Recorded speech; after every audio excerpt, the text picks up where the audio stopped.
So now welcome back in fourth part. अब थोड़ा सा हम आगे की तरफ चल रहे हैं। हमने शुरुआती समय में तो काफ़ी कुछ जान लिया था। वीडियो के लेक्चर सीरीज के अंदर आप पूरे चैप्टर को बड़ा डिटेल में पढ़ रहे हैं।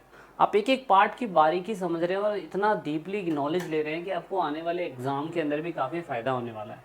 देखिए, जैसे ही भारत देश का पार्टीशन होता है तो हमें समझ में आता है कि एक होलोकॉस्ट जैसी व्यवस्था पूरे देश के अंदर पैदा हो जाती है। इवन पाकिस्तान और हिंदुस्तान दोनों में ही हमें देखने को मिलती है। लेकिन जैसे ही हमारा भारत देश आज़ाद होता है तो हमारी समस्या यहीं नहीं रुकती है। पहली समस्या यही थी कि देश को शेप ऑफ द नेशन में लाना, शेप को नेशन में लाना। उसके बाद दूसरी सबसे बड़ी समस्या थी देश में डेमोक्रेसी की स्टैब्लिशमेंट करना। और तीसरी सबसे बड़ी चुनौती थी कि पूरी इंटायर सोसाइटी के अंदर एक ऐसा डेवलपमेंट करना जिससे वेल बींग सभी समाज के लोगों का हो सके।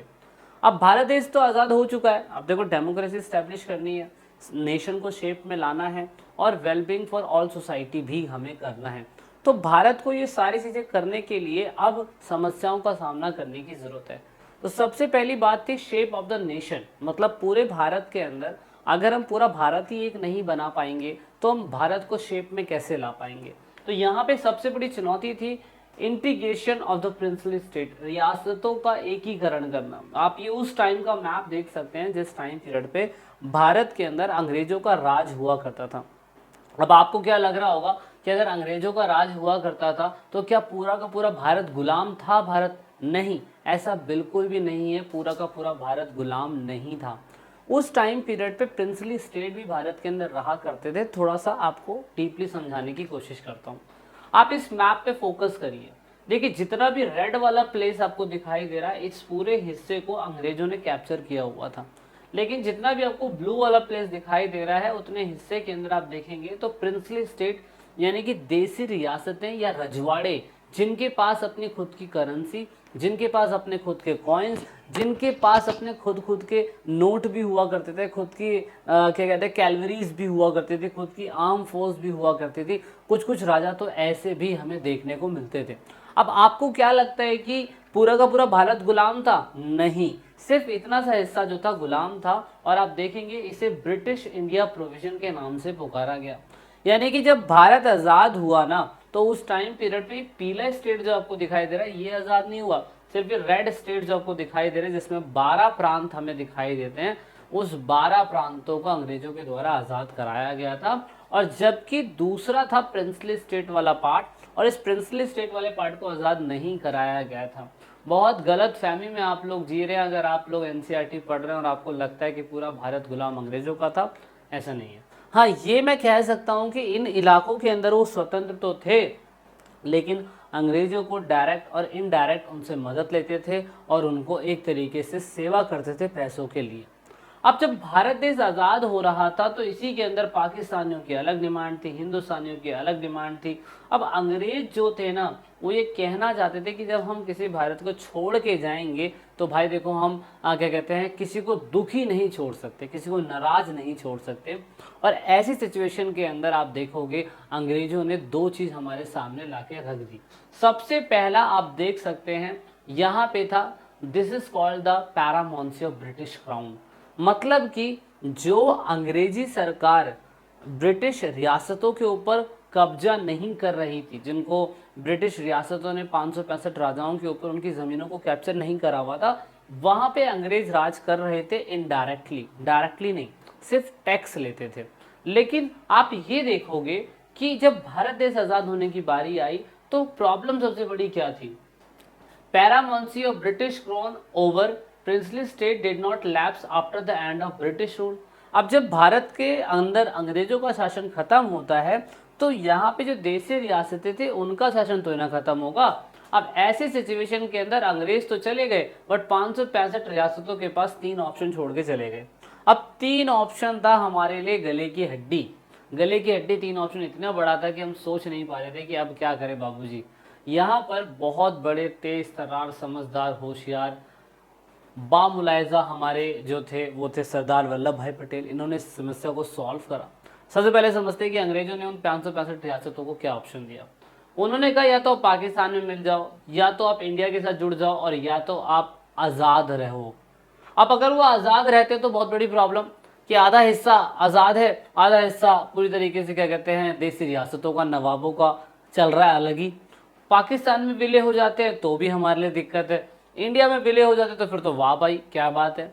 तो ऐसे टाइम पीरियड पे आप कह सकते हैं बहुत सारे राजाओं ने तो स्वतंत्रता बोल दी थी।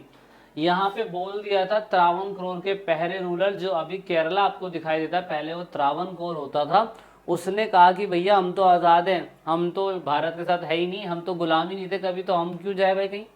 दूसरी सबसे बड़ी प्रॉब्लम, हैदराबाद ने भी अनाउंस कर दिया कि हम कुछ समय लेना चाहते हैं, कुछ सोचना चाहते हैं और हम फिर उसके बाद आपको सोच के बताएंगे।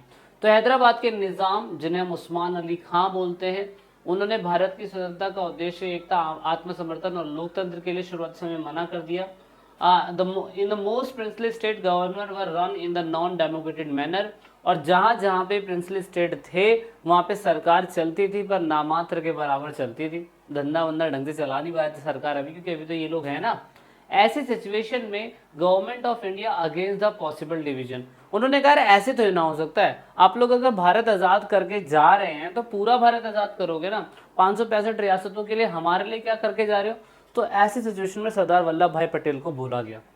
अब इस बंदे ने ना मतलब इतना बड़ा काम कर दिया कि आप यकीन नहीं मानोगे, इस बंदे ने पूरी तरीके से मतलब मैं कह सकता हूँ कि पाकिस्तान की भी शक्ल छुड़ा दी। इस टाइम पीरियड पे सरदार वल्लभ भाई पटेल जैसा कोई बंदा नहीं था। इसी वजह से मेरे ख्याल से बीजेपी की सरकार ने इनके नाम पर स्टैच्यू ऑफ यूनिटी बनाया, पूरी दुनिया की सबसे बड़ी मूर्ति। कितनी बड़ी हाइट है, मुझे क्वेश्चन का आंसर ज़रूर करिएगा कमेंट बॉक्स में, कोई रिप्लाई होता है तो ऑफकोर्स कर दीजिएगा। और अगर आपको इतनी डिटेलिंग में समझ में आ रहा है तो वीडियो का लाइक तो बनता ही बनता है। अब यहाँ पर सरदार वल्लभ भाई पटेल ने एक इंपॉर्टेंट रोल निभाया। एक सबसे इंपॉर्टेंट बात और बता दूं, एनसीईआरटी ने इस बार इस चैप्टर के अंदर सरदार वल्लभ भाई पटेल के बारे में नया टॉपिक ऐड किया हुआ है, तो उसको मैं जब चैप्टर खत्म हो जाएगा तो वीडियो के एंड में आपको बताऊंगा। तो सरदार वल्लभ भाई पटेल ने क्या करा, सरदार का दृष्टिकोण यही था, the people of the most of the princely state wanted to become a part of Indian Union, अधिकांश रियासतों का यही था कि भारत के हिस्सों में बनना चाहते हैं, लेकिन the government ready to give the autonomous on the some region. और उन्होंने कहा ठीक है आप भारत के साथ विलय हो जाओगे तो आपको थोड़ा बहुत हम लालच कह सकते हैं, थोड़ा बहुत उन्हें रियायत दी जाएगी, भाई राजा महाराजा हैं। In the backdrop of the partition of the integration and the consolidation of the territorial boundaries of the nation has assumed the supreme importance.